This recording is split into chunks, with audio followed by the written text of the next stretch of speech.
So namaskar and Jai Hind. While few of the network members were looking forward to have a view on Nifty, view बताने से ज़्यादा important ये है कि हम market की साइकोलॉजी को भी थोड़ा अंडरस्टैंड करने की कोशिश करें. एंड वैसे तो मार्केट साइकोलॉजी के ऊपर we have recently started an initiative in our portfolio education service, जहाँ पे पहले तो मेजरली हम उसको एजुकेशन एंड साथ में लाइव ट्रेड्स के साथ उसको लिंक करते थे कि कौन सा ट्रेड में हम सिप लगा सकते हैं, कौन से ट्रेड में हम चर्न कर सकते हैं. But then of late we have also started understanding psychology of the market. जो लाइव ट्रेड्स जो हम करते हैं, चाहे स्टॉक्स में सिप करते हुए या स्टॉक्स में चर्निंग करते हुए. सो बट नेवरदलेस मैंने सोचा कि थोड़ा सा उसका एक शॉर्टर वर्जन में आपसे डिस्कस करता हूँ, बिकॉज हम कई बार निफ्टी का व्यू मांगते हैं, बट कई मार्केट साइकोलॉजिकली जो हम अंडरस्टैंड नहीं करेंगे तो चैलेंज हो सकता है. एंड यहाँ पे मैं आपको पॉइंट बाय पॉइंट बताने की कोशिश करता हूँ. तो पहला पॉइंट जो मैं शुरुआत करता हूँ वो ये है कि हम हमेशा निफ्टी का व्यू मांगते हैं, मगर याद रहे हम निफ्टी खरीदते नहीं हैं अनलेस एंड अनटिल हम फ्यूचर लॉन्ग करते हैं. एंड मैं अज्यूम करता हूँ कि most of the network members हम फ्यूचर लॉन्ग नहीं करते हैं, हम तो मेजरली स्टॉक्स में लगाते हैं या म्यूचुअल में लगाते हैं, और हम इसलिए निफ्टी का व्यू मांगते हैं कि भैया स्क्वायर ऑफ कर दूं क्या. बट हम स्टॉक्स खरीदते हैं, निफ्टी नहीं खरीदते हैं. हम निफ्टी का व्यू मांग रहे हैं, बट ऑब्वियसली हम ये अज्यूम करते हैं कि अगर निफ्टी गिरेगा तो मेजरली सारे स्टॉक्स गिरेंगे एंड मेजरली सारे म्यूचुअल फंड्स करेक्ट होंगे, जो कि ऐसा हर बार नहीं होता. डिपेंड करता है कि हमारे पास कौन से स्टॉक्स हैं या कौन से म्यूचुअल फंड हैं और उन म्यूचुअल फंड का कॉर्पस क्या है. नॉर्मली हम म्यूचुअल फंड का कॉर्पस देखते नहीं हैं, और स्टॉक्स हमारे पास अगर होते हैं तो नॉर्मली हमारे पास स्टॉक्स किसी के बताए गए होते हैं कि ये खरीद ले, डबल हो जाएगा वगैरह वगैरह. अनलेस एंड अनटिल हम अपनी स्टडी कर रहे हैं वो अलग बात है.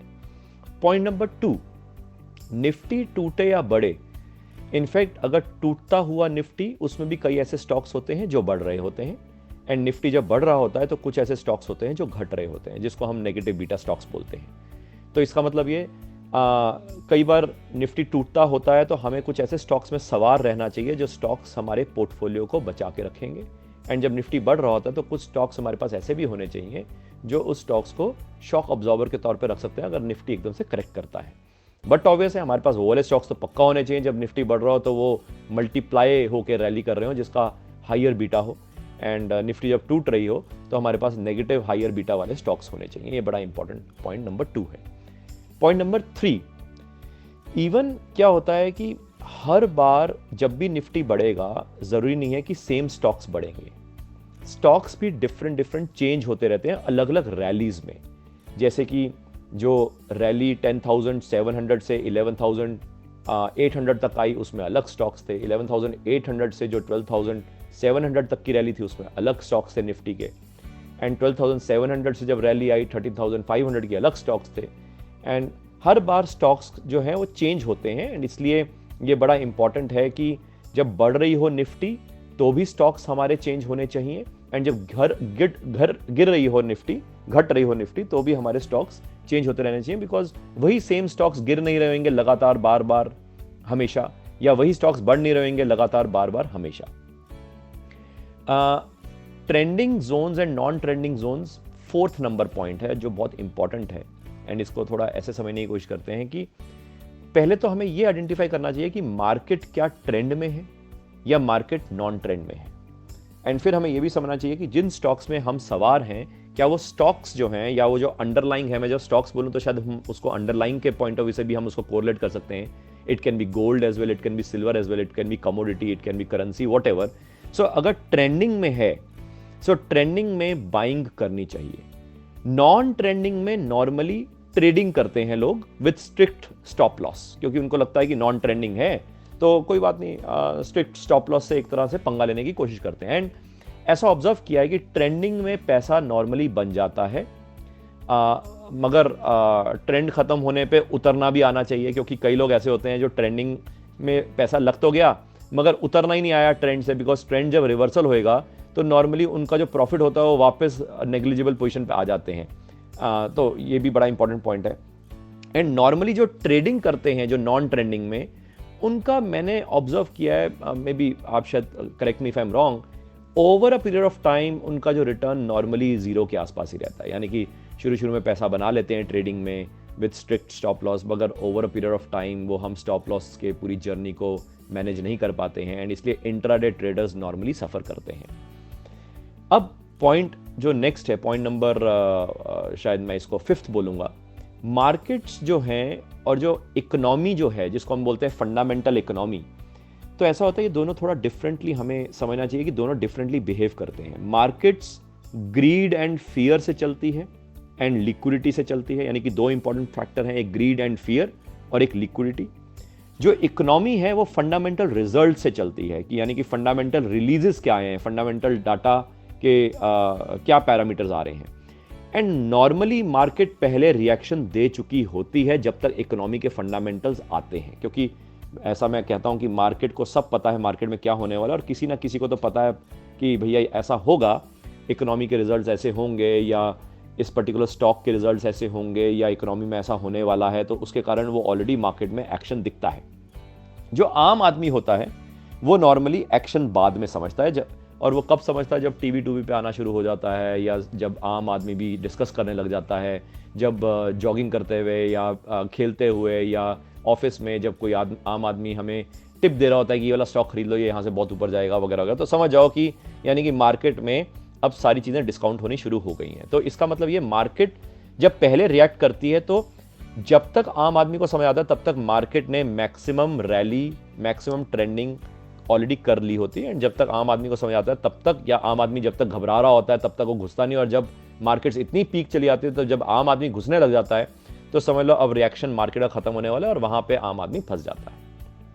अब यहां पे पॉइंट नंबर 6 जो बहुत इंपॉर्टेंट है, जो कि नॉर्मली मैं ऐसा समझता था पहले कि 2 ही चीजें हैं मार्केट को समझने के लिए, एक टेक्निकल एनालिसिस और दूसरा fundamental analysis. And god's grace जिस भी प्रोफाइल्स में हमने काम किया, चाहे इन्वेस्टमेंट बैंकिंग में, चाहे डेरिवेटिव्स में, डिफरेंट रिप्यूटेड ऑर्गेनाइजेशंस के साथ, तो दोनों चीज़ों को बहुत बारीकी से समझे और अंडरस्टैंड करें और इम्प्लीमेंट करें। मगर जो चीज़ नहीं समझ आई या जो समझाई नहीं गई, जो बाद में समझ आई विद एक्सपीरियंस करते करते करते, क्योंकि पेनिट्रेट होते होते, वो समझ आया price action. And price action जो है उसी के बेसिस पे पूरा टेक्निकल्स बेस्ड है। और हालांकि एक मिसकंसेप्शन रहती है, टेक्निकल वाले कहते हैं कि मतलब नॉर्मली फंडामेंटल वाले कहते हैं कि फंडामेंटल लॉन्ग टर्म होता है और टेक्निकल शॉर्ट टर्म होता है, और टेक्निकल वाले कहते हैं कि टेक्निकल शॉर्ट टर्म होता है और फंडामेंटल लॉन्ग टर्म होता है। तो मैं इसके ऊपर खैर अभी इस साइकोलॉजी के ऊपर बात नहीं करना चाहूँगा, बट यहाँ पे प्राइस एक्शन बहुत इंपॉर्टेंट एक्शन है। और यहाँ पे जो मेरा नेक्स्ट इंपॉर्टेंट पॉइंट है, 7th इंपॉर्टेंट पॉइंट, इसको बड़ा ध्यान से समझने की कोशिश करते हैं।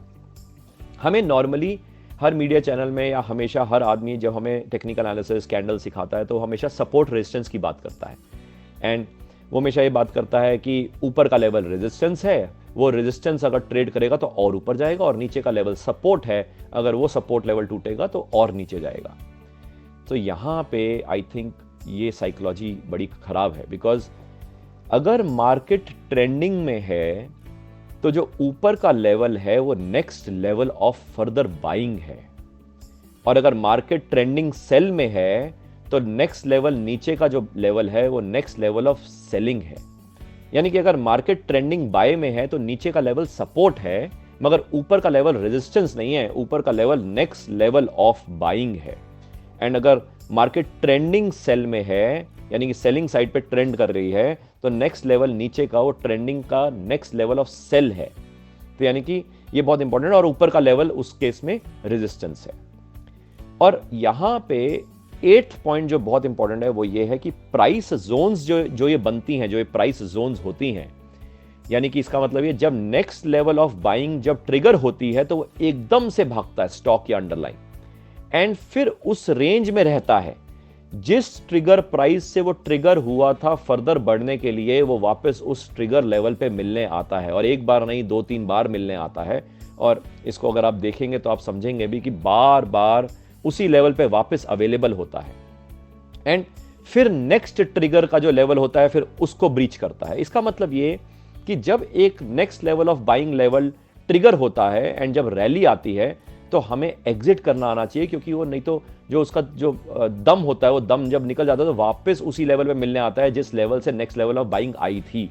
एंड नॉर्मली आम आदमी उसी लेवल पे निकल जाता है, क्योंकि वो सोचता है अरे मैंने ऊपर तो प्रॉफिट बुक किया नहीं और एकदम से नीचे आ रहा है तो अब मैं निकल ही जाता हूं। तो वो गलत निकल जाता है और फिर वो वापस जो है वो ऊपर की तरफ जाता है, तो बेचारा परेशान होता है और वो छोड़ देता है उसको ट्रैक करना। इसका मतलब ये, मार्केट में कोई भी अंडरलाइंग होएगा वो रेंज में काफी देर तक रहता है एंड फिर नेक्स्ट ट्रिगर की वेट करता है। जब नेक्स्ट ट्रिगर होता है तो और भागता है और फिर उस रेंज में पकड़ के बैठ जाता है। और अगर नीचे की ट्रिगर को ट्रिगर करता है तो वो नीचे की तरफ जाएगा एंड फिर वापस उसी नीचे के ट्रिगर वाले लेवल तक ऊपर की तरफ वापस रिट्रेस होगा। जैसे कि एग्जांपल लेते हैं, टाटा स्टील का जो नेक्स्ट लेवल ऑफ बाइंग है वो 730 रुपए है, यानी कि 730 अगर टाटा स्टील दिखेगा तो और फर्दर भागेगा, और नीचे की तरफ 680 अगर टूटेगा तो और नीचे टूटेगा। अब इसको मैं 730 को रेजिस्टेंस नहीं बोल सकता, 680 को सपोर्ट बोल सकता हूं, मगर 730 को रेजिस्टेंस नहीं बोल सकता। इसका मतलब ये 680, 685, 690 के आसपास टाटा स्टील जब भी मिलेगा उसको खरीदना है, बिकॉज वो 730 तक जाके दम तोड़ देगा।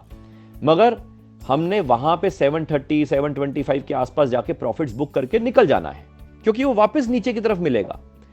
हां, अगर 730 ब्रीच करेगा तो और ऊपर भागेगा, तो यानी कि हमें वहां पे दोबारा खरीदना है। ये बड़ा इंपॉर्टेंट पॉइंट है। तो यानी कि नॉर्मली जब नेक्स्ट लेवल तक आता है तो वहां पे बुक करना चाहिए एंड फिर रिट्रेस होगा तो दोबारा बाय कर सकते हैं, बट नॉर्मली हम डर के बेच देते हैं जब वो नीचे आता है और प्रॉफिट नहीं बुक करते हैं जब वो ऊपर की तरफ गया होता है। एंड जब वो नेक्स्ट लेवल को ट्रेड करे तो ही खरीदना चाहिए दोबारा।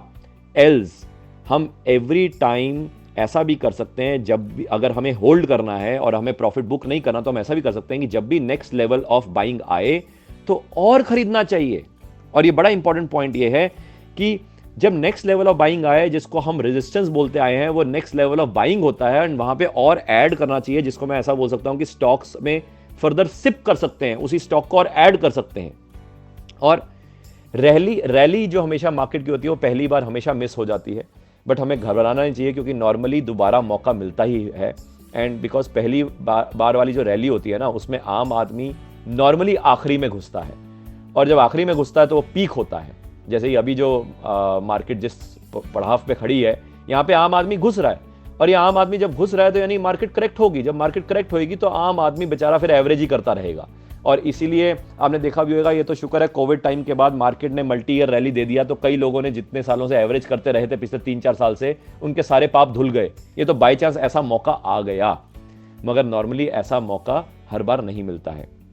और यहाँ पे एक लास्ट पॉइंट जो मैं साइकोलॉजी के हिसाब से बताना चाहूँगा, जो मैं पहले भी कहा था, हम ऐसा कभी भी नहीं कह सकते मार्केट को, डेफिनेटली मैं ऐसा नहीं कहना चाहूँगा, बट ऐसा कई बार हमें नहीं कहना चाहिए कि ये तो शेयर बहुत बढ़ गया, या शायद मैं यूँ नहीं कहना चाहूँगा कि मार्केट बहुत बढ़ गई, क्योंकि मार्केट और महंगी हो सकती है। तो मैं यहाँ पे यही कहना चाहूँगा कि मार्केट का अगर नेक्स्ट ट्रिगर लेवल ट्रिगर करेगा तो फर्दर बाइंग आएगी।